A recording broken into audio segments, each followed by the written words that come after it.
2 years है, उनकी daughter 2-2.5 साल की है, उनको प्रॉब्लम है सर्वाइकल की।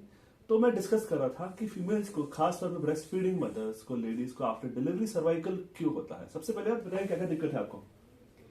शोल्डर से पेन रहता है। शोल्डर से पेन रहता है और हाँ जी, लेग्स तक ही जाता है। लेग्स तक जाता है और राइट साइड तो पूरा राइट साइड पर रहता है। और मैं सुबह उठती हूँ तो ये स्वेलिंग हुई होती है दोनों साइड। स्वेलिंग भी होती है, कहाँ पे स्वेलिंग होती है? स्वेलिंग इसमें मतलब हाथ वगैरह पे। ओके, हाथों पे स्वेलिंग होती है, इन 2 उंगलियों पे होती है, भी फील होती है, पेन होता है बहुत सारा। आपकी तीनों प्रॉब्लम्स क्या है हम डिस्कस करेंगे। तीन अलग प्रॉब्लम्स है आपकी।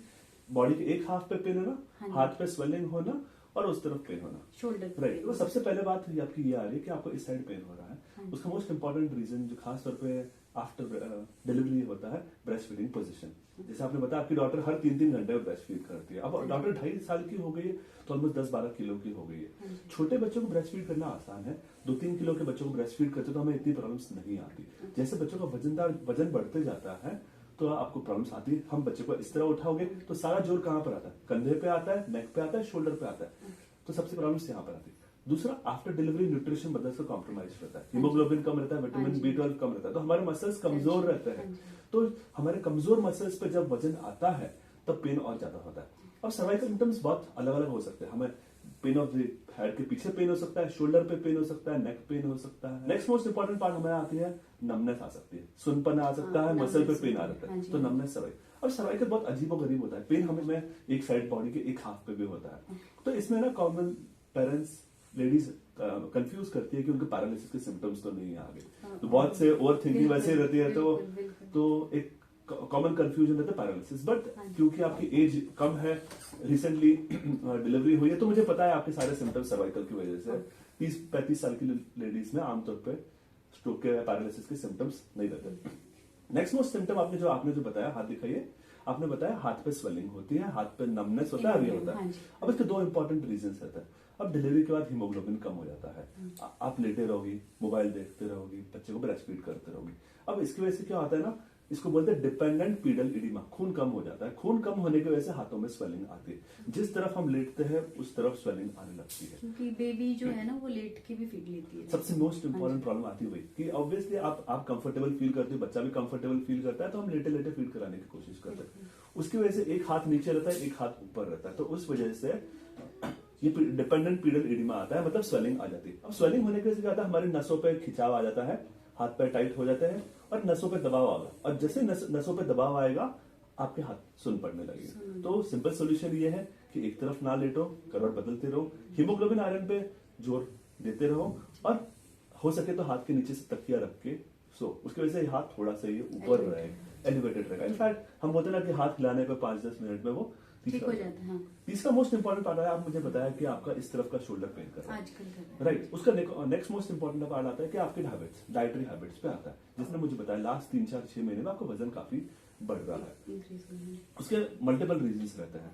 डिलीवरी के बाद थोड़ी सी एंजाइटी आती है, बहुत से मदर्स में आती है, बहुत सारे रीजंस रहते हैं। बच्चों के बारे में ज्यादा सोचना, बच्चों की हेल्थ के बारे में सोचना, बच्चे ना खाना, बच्चे का वजन ना बढ़ना, कॉमन रीजंस, सारे रीजंस आपकी डॉटर में है। आपने बताया खाती नहीं है, सिर्फ ब्रेस्ट फीड पे है, हाँ जी।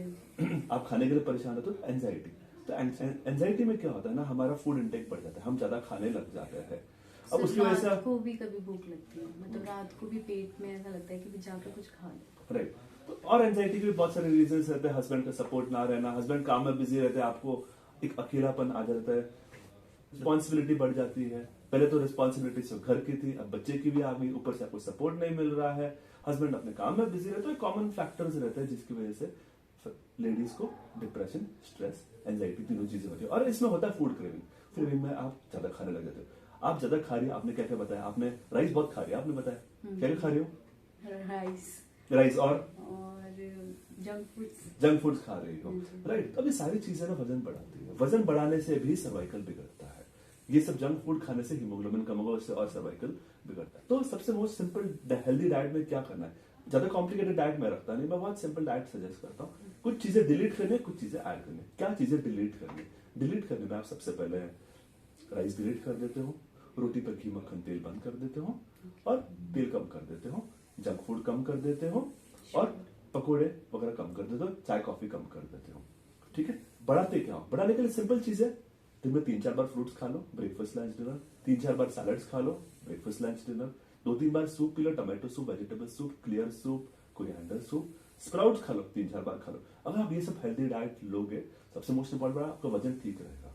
नेक्स्ट मोस्ट इंपॉर्टेंट बात, हरी सब्जियां लेने से आयरन बढ़ जाता है। गुड़ का इंटेक बढ़ा दो, जो भी चीज खाओगे, स्प्राउट्स खाओगे, सूप पियोगे, उसमें गुड़ ऐड कर दो, गुड़ में आयरन बढ़ जाता है। आयरन से आपका हीमोग्लोबिन बढ़ जाता है, तो आपका खून वैसे ही नेचुरली बढ़ने लग जाता है। तो ये हेल्दी डाइट जो आपको मैंने बताया, उससे आयरन भी बढ़ जाएगा, नंबर 1, मैग्नीशियम बढ़ जाएगा, नंबर 2, जिंक बढ़ जाएगा, नंबर 3, हीमोग्लोबिन बढ़ जाएगा, नंबर 4। ये 4 चीजें बढ़ने से आपका हीमोग्लोबिन, खून बढ़ जाएगा, muscle strong. Next most important part क्या आता है, जैसे हम फैट बढ़ता है, उसकी वजह से हमारा मसल कमजोर होने लगता है, बॉडी का protein break down, catabolism, muscle mass. तो मसल कम होने की वजह से पेन बढ़ता है। आप बच्चे को उठाओगे, आपके कमजोर मसल को ज्यादा वजन उठाना पड़ रहा है, ज्यादा जोर पड़ता है।